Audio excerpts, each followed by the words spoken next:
President Trump, over the years, has proven himself to be someone who does care what people think. Is that a Ooh, lever on any of these issues, and in particular the tariffs that we see? If he thinks that public sentiment or his relationship with other leaders around the world could take a downward spiral, could that yeah. pull him back?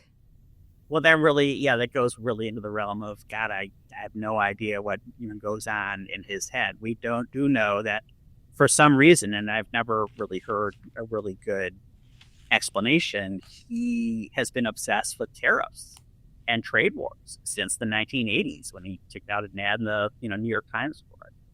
So he does tend to back up and back off when people flatter his ego, in a specific kind of way.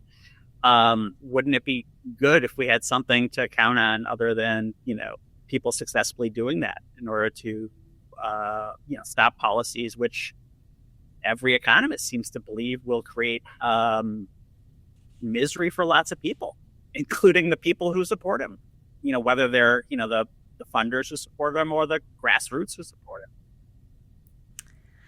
Now, Rick, we started this conversation talking about the expansion of presidential power, executive authority over not just President Trump's term, but really over modern history.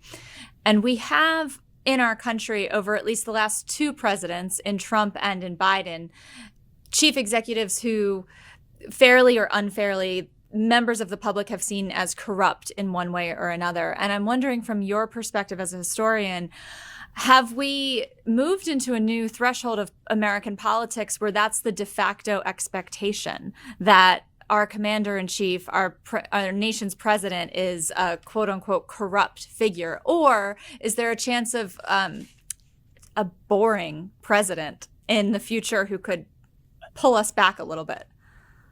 I mean, that kind of boring stuff after crises like these tends to happen like after cataclysm. So no easy road to that. But I think that the suspicion that our politicians are corrupt is healthy, right? I mean, that's what James Madison wants. That's why he wanted checks and balances. When you come up with an entire kind of media ecosystem that, advances this cloud of corruption around any Democrat, right, based on fantasy and fiction, right? That's very different from, the garden variety corruption that we've been familiar with. I mean, it's kind of algorithmized, kind of hyperactive, hypernuclear kind of discourse of corruption, and that's new. It's basically that every Democrat is corrupt just by virtue of them being Democrats and not kind of fellow members of our polity that we kind of share common values with.